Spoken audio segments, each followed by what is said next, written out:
tak tahulah macam mana, aku dah tak boleh brain. Sampai to the stage aku tak boleh brain. Betul. Orang ramai marah, especially Walanon, Waliwat, Waliwati dan Wat pun sama. Dulu Wat pun sama pun dia sokong Anwar Ibrahim dan Rafizi Ramli kan. Wat pun sama. Yelah, betul. Tapi dia marah kita kata, siapa boleh gantikan Anwar Ibrahim? Kambing pun boleh gantikan Anwar Ibrahim.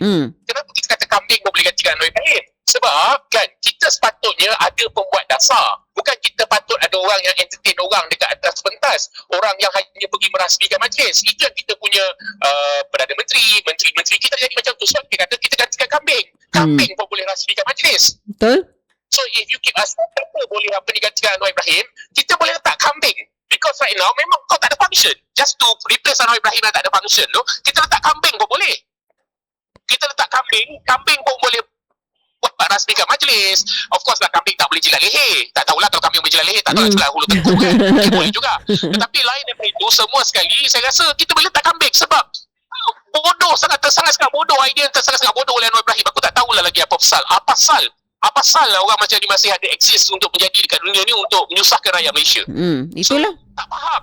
Kita nak dengar solution. Hey, you know what? You have a problem. Okay, cost of living tak ada. Ini tak ada. Okay, you know what? Kita akan bantu kau buat macam ni. Oh, you cannot afford to send your kids to school dengan berbenda. Okay, tak apa, kita tambahkan ini.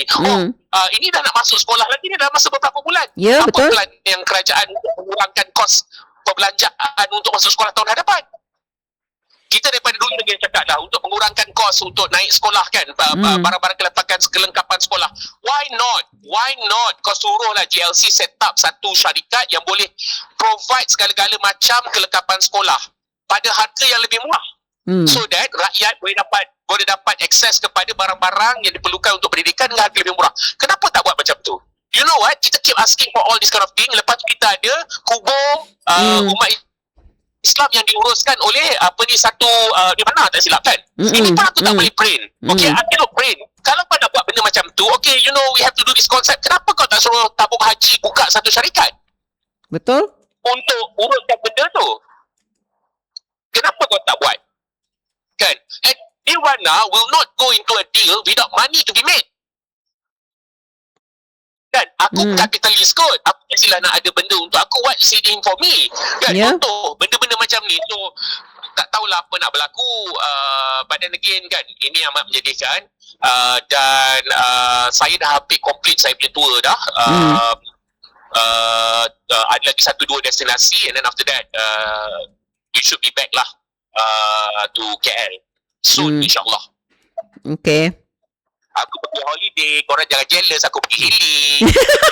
Kau asam. Aku melihat hijauan. Aku melihat itu pergi healing kan. Kita menghantar diesel kepada peladang-peladang Cameron Highland yang tak cukup diesel subsidi yang tak diuruskan lagi tu.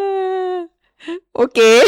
Kemudian kita berjumpa dengan para pesawah. Alright, guys. Okay. Jangan lupa guys, dalam keadaan kos sara hidup yang meningkat tinggi ni, belilah kita punya minyak zaitun Palestin sebab kita jual pada harga lebih murah di pasaran. Ya, betul.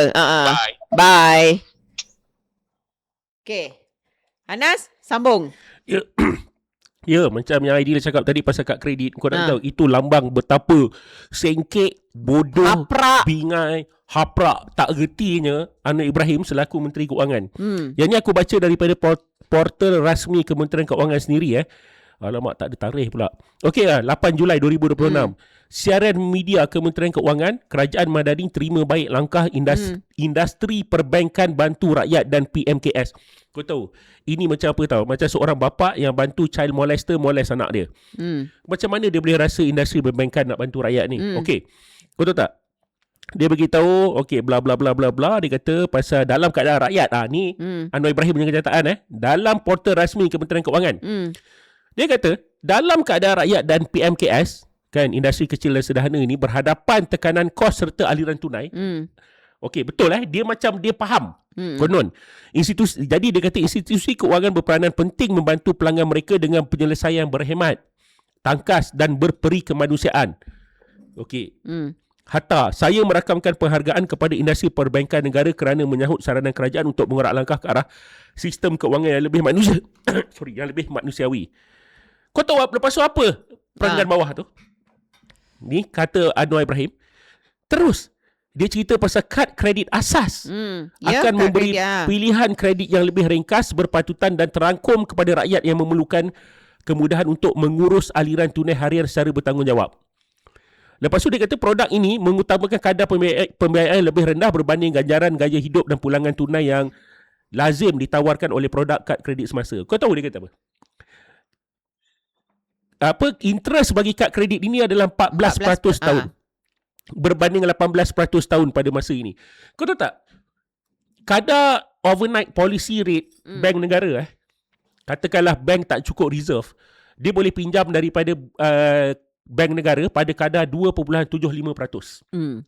Lepas tu dia bagi pinjaman pada rakyat pada 14%. Aku rasa kenapa dia buat benda macam ni? Aku rasa sekarang ni sebab loan punya apa kita panggil bank mengalami kepayahan untuk memberi loan. Sebab banyak syarikat dah dah gearing dah tinggi, mungkin dah tak boleh buat loan. So apa dia buat? Dia nak monetize rakyat biasa, B40 apa semua, supaya bank boleh buat untung. Ya. Dengan kadar yang sangat tinggi, 14%. So ini bukan membantu rakyat, ini menjahanamkan lagi, menyebabkan lagi rakyat dalam hutang. Dan dipromosi oleh Kementerian Keuangan. Kementerian Keuangan pula boleh membohong rakyat. Kononnya dengan rakyat buat kad kredit ni boleh boleh membantu. Ya. Tak ada penyelesaian pun. Satu lagi, dia ada dua benda lah. Satu, Kementerian Keuangan bersifat pasif. Dia kena pelobi keuangan datang jumpa kerajaan, bagi tahu